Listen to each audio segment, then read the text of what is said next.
Soviet cameras captured horrors Western directors wouldn't dare film.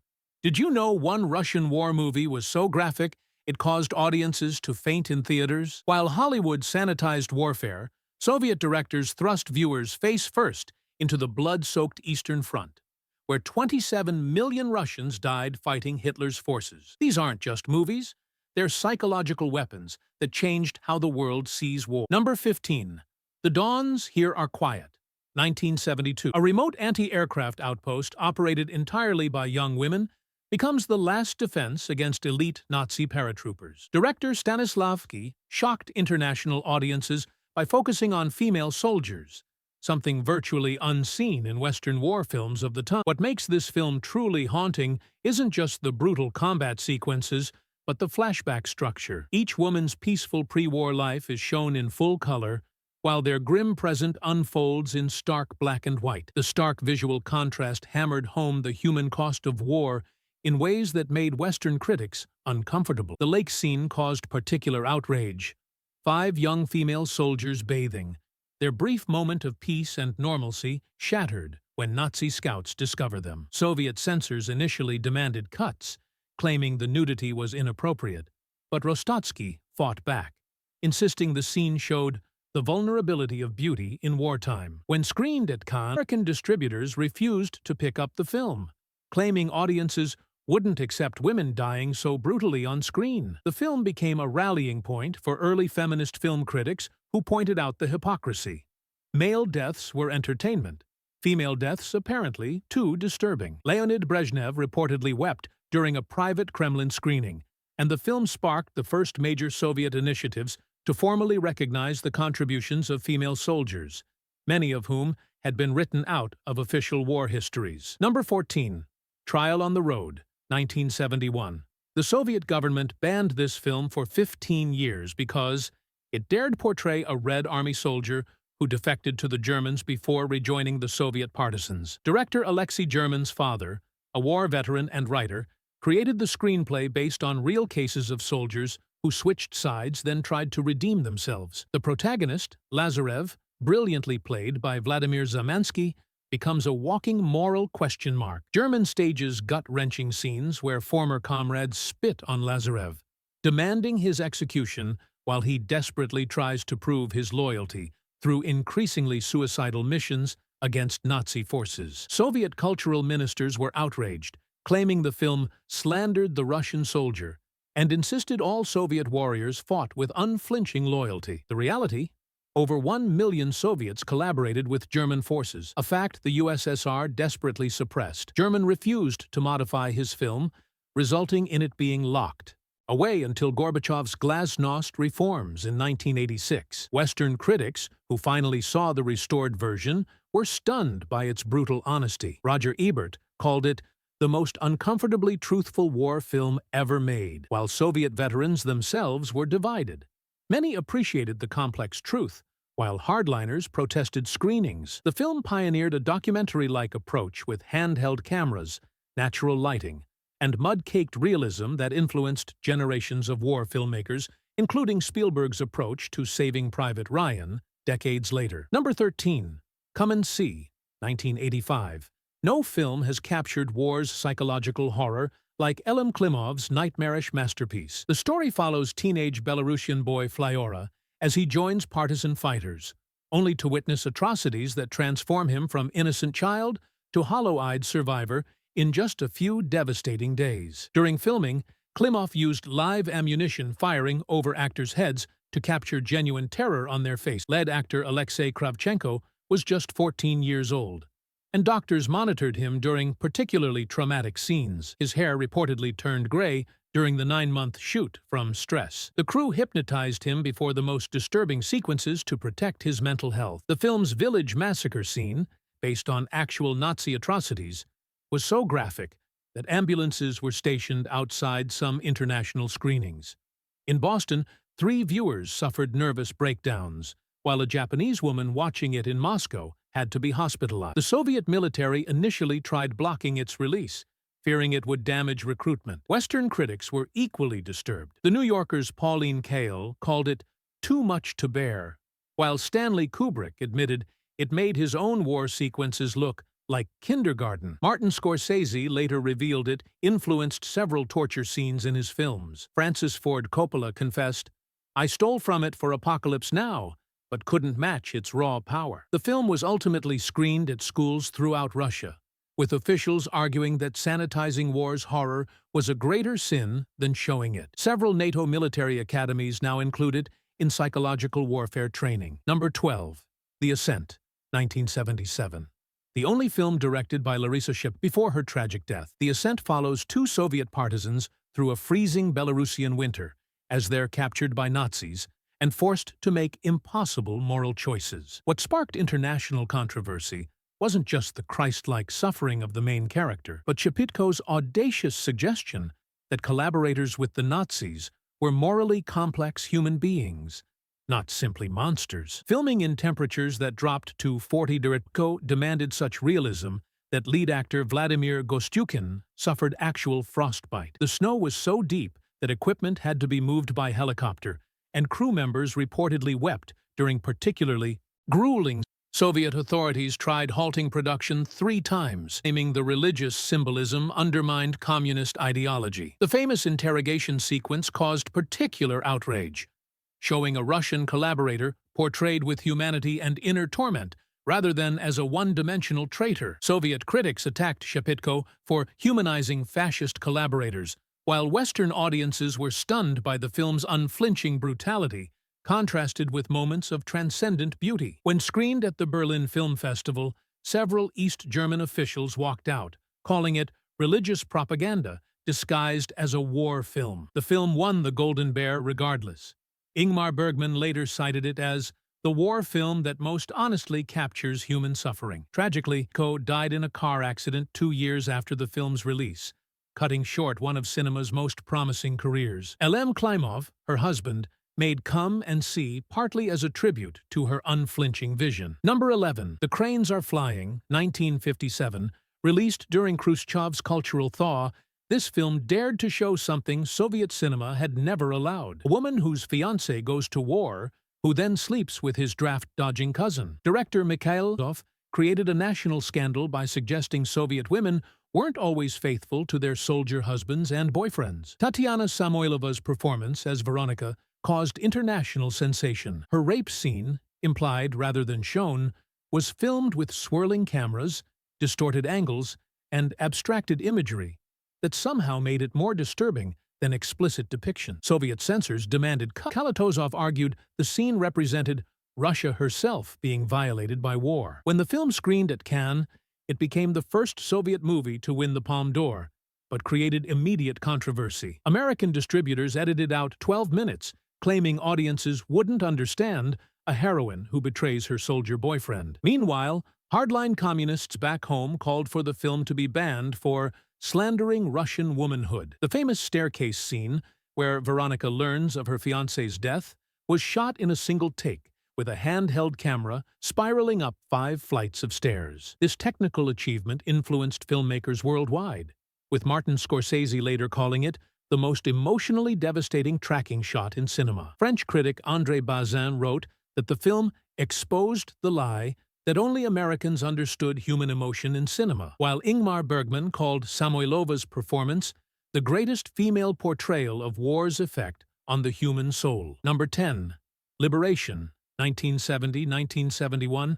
This 5-part, 9-hour Soviet war epic consumed resources on a scale that would make even Hollywood producers faint. Director Yuri Ozerov commanded 150 tanks, 2,000 artillery pieces, and over 10,000 soldiers borrowed from the actual Soviet military, making it the largest war production in history at that time. What sparked international outrage wasn't just its obvious propaganda elements, but its brazen rewriting of history. The films minimize Western Allied contributions to defeating Hitler, while portraying Stalin as a calm, brilliant strategist rather than the paranoid dictator who purged his best generals before the war. The battle sequences remain jaw-dropping even today. For the Battle of Kursk sequence, used 150 actual tanks, creating the largest tank battle ever filmed. The production was so massive that NATO intelligence briefly worried the USSR was actually mobilizing for an invasion of Western Europe when satellite photos showed thousands of tanks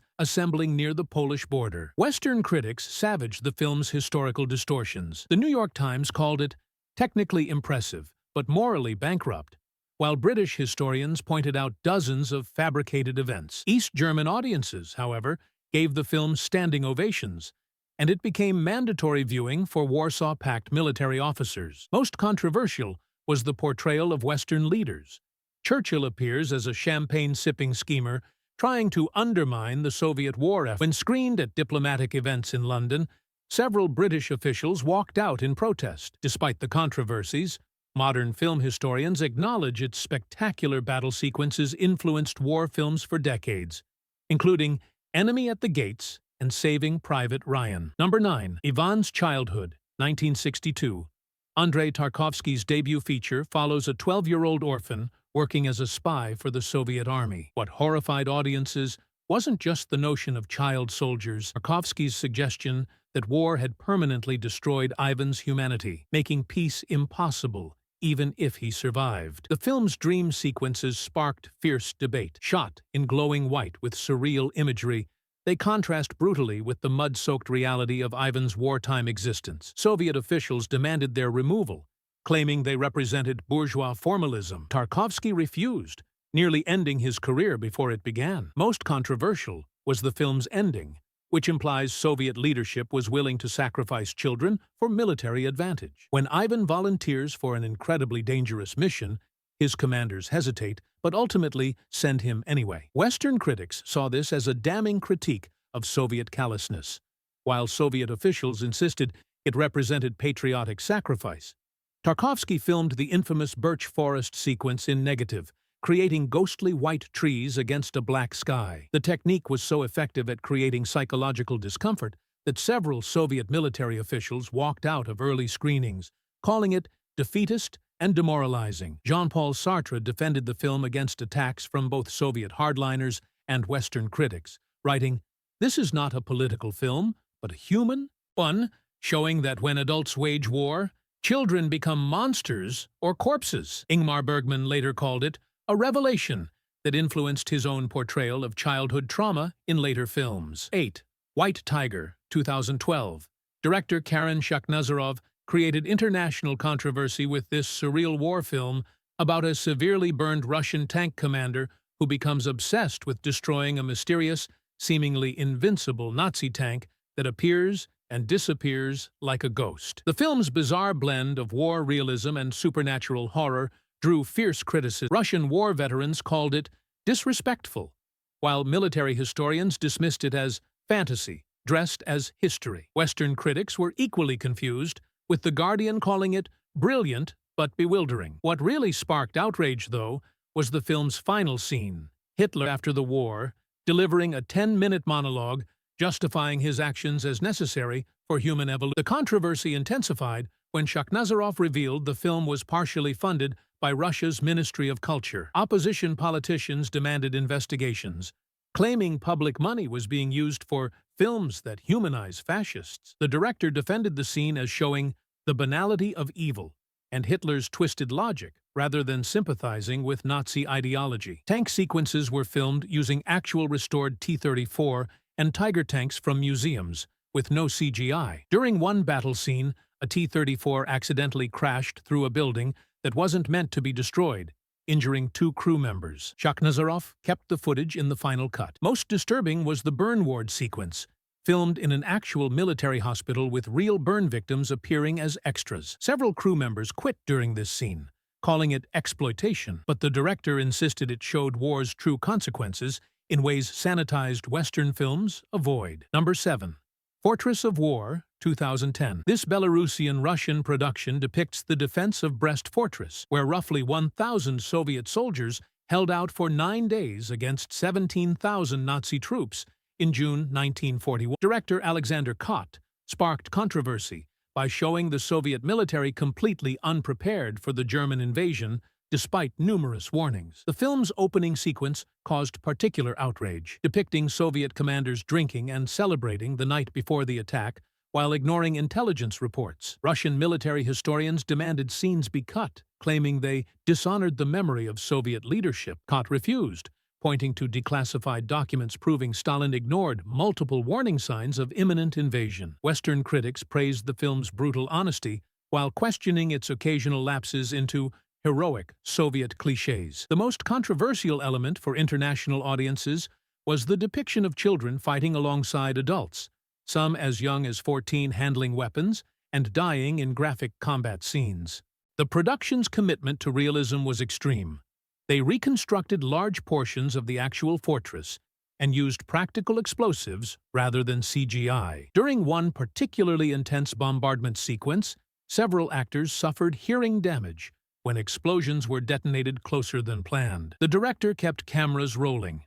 Most shocking was the film's portrayal of Soviet prisoners being forced to walk through minefields to clear paths for German troops, a documented war crime rarely depicted in Russian cinema. Several Russian nationalist groups protested screenings, claiming the film focused too much on Soviet suffering rather than ultimate victory. Despite controversies, it became one of the highest-grossing Russian war films of the decade. Number 6. Battle for Sevastopol, 2015. This Russian-Ukrainian co-production about legendary female sniper Lyudmila Pavlichenko was completed just as relations between the two countries collapsed following Russia's annexation of Crimea. The film became a political football, with both nations claiming it as their own production while accusing the other of distorting history. What truly sparked international debate was the film's feminist approach to combat. Director Sergei Mokritsky showed Pavlichenko as both deadly warrior with 309 confirmed kills and vulnerable woman dealing with PTSD, romantic relationships, and sexism from male officers. Russian military commentators called this portrayal unrealistic, while Western feminists praised its complexity. The production faced unique challenges. Filming in Crimea became impossible after the Russian annexation, forcing last-minute location changes. Several Ukrainian crew members quit when Russian funding was accepted. The final version was released in different cuts in each country, with the Ukrainian version emphasizing Pavlichenko's Ukrainian identity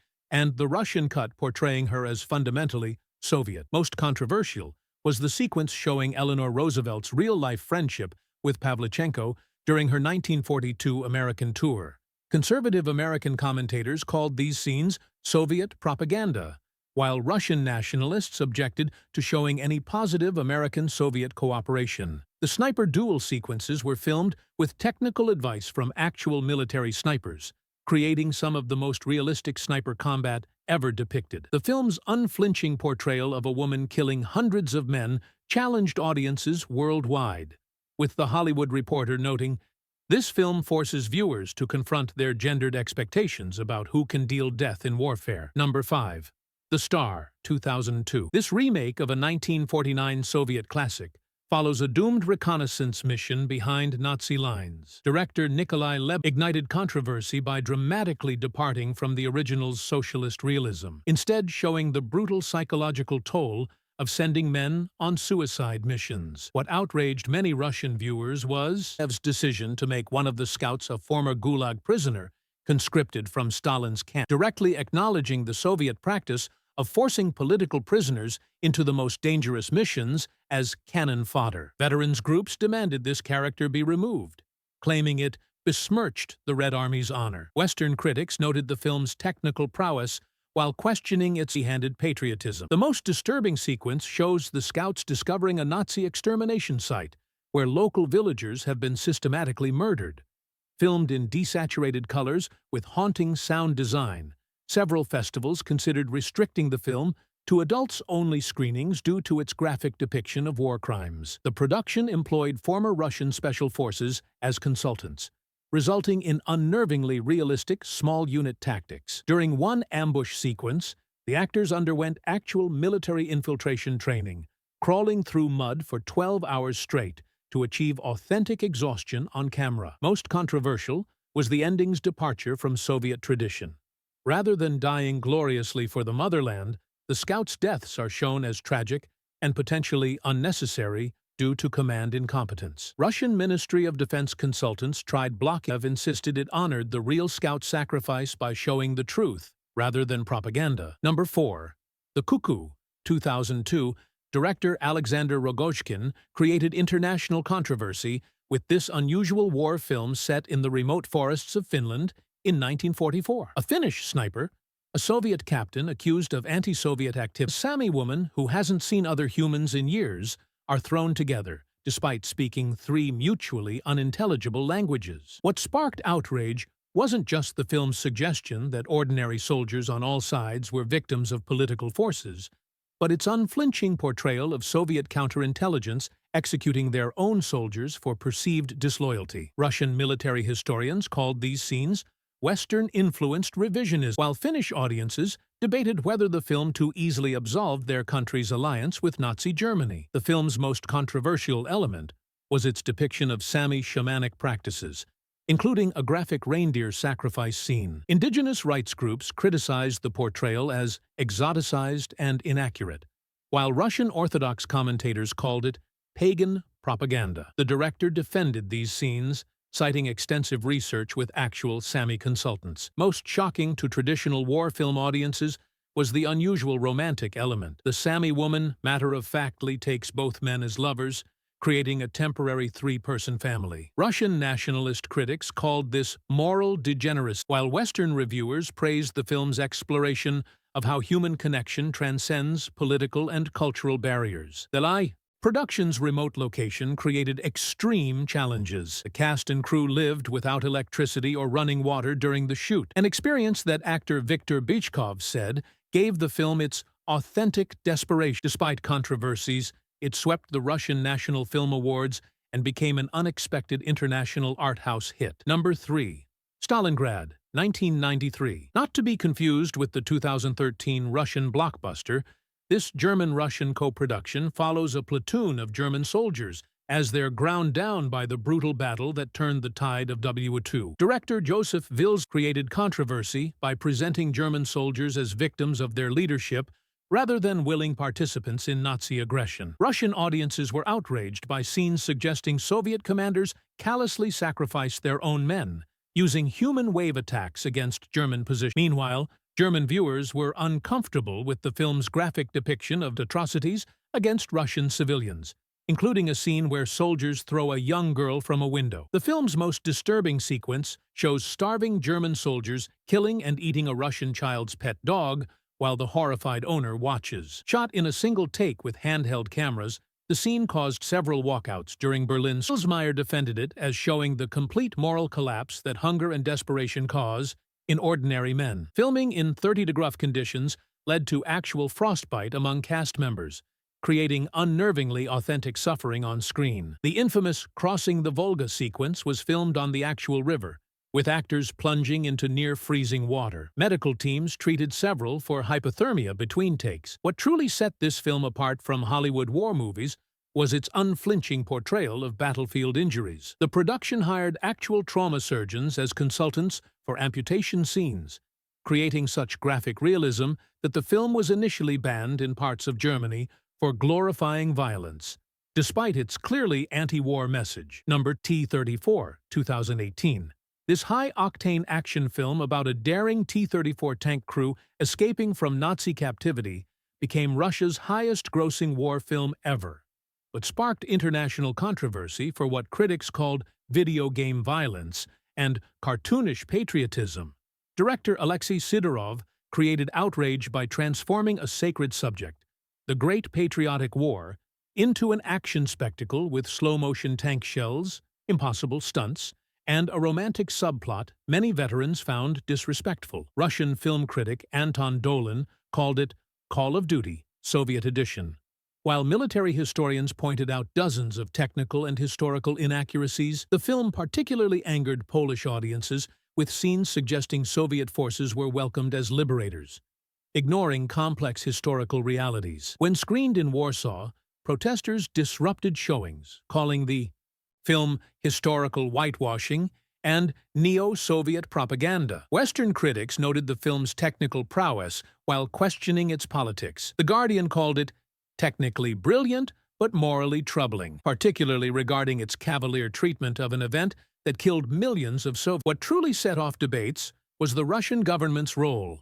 Ministry of Defense provided actual vintage tanks and military advisors, while state film funds covered half the budget. Critics saw this as part of a larger pattern of using entertainment to promote nationalist historical narratives under Putin. The film's producer didn't help when he told reporters the film aimed to make young Russians proud of their history and ready to defend their country like their grandfathers did. Despite controversies, the film's spectacular tank battles, filmed with real vehicles and minimal CGI, influenced action cinema worldwide, with Hollywood producers reportedly studying its practical effects for future war films. Number 1. E.D.E. Smotry, Come and See, 1985. No film has captured war's nightmarish horror like Elem Klimov's devastating masterpiece. Following teenage Belarusian boy Flyora through Nazi-occupied Belarus, the film transforms from war drama to psychological horror as we witness the systematic destruction of not just bodies, but human souls. Klimov's approach was ruthlessly authentic. Live ammunition was fired over actors' heads. Lead actor Alexei Kravchenko, just 14 years old, was hypnotized before traumatic scenes to protect his psyche. His 1,000-yard stare wasn't acting. Doctors monitored him for psychological damage throughout the 9-month shoot. The village massacre sequence remains perhaps cinema's most disturbing portrayal of wartime atrocities. Based on actual Nazi actions in Belarus, where 628 villages were completely destroyed, the scene was so graphic that several international distributors refused to show the film uncut. In Japan, 3 viewers were hospitalized after screenings. American critics called it too honest for audiences to bear. What truly sparked controversy was the film's suggestion that witnessing such horror permanently damages human beings beyond repair. The famous aging sequence, where Flyora seems to physically transform from child to hollow-eyed old man in moments, broke cinematic conventions while creating unforgettable psychological horror. Soviet authorities initially tried suppressing the film, fearing it would damage military recruitment, while Western distributors worried audiences accustomed to Rambo-style heroics would reject its unflinching brutality. Instead, it became the definitive anti-war statement. Stanley Kubrick admitted it made his own war sequences look like children's television, while Steven Spielberg cited it as a major influence on Saving Private Ryan's opening sequence. The final shots, Flyora refusing to shoot a portrait of Hitler, then a montage running backward through Nazi atrocities to Hitler's birth, remain among cinema's most powerful statements on the cyclical nature of violence and the impossibility of revenge to heal trauma. So there you have 15 Russian war films that dared show the brutal realities Western directors often sanitized. Unlike Hollywood's flag-waving heroics, these movies force us to confront war's psychological devastation. But here's the uncomfortable question. Are we actually ready for completely honest war films? Or do we prefer our combat packaged as entertainment, with clear heroes and villains? Drop your thoughts in the comments, and let us know which of these films you've seen or plan to watch.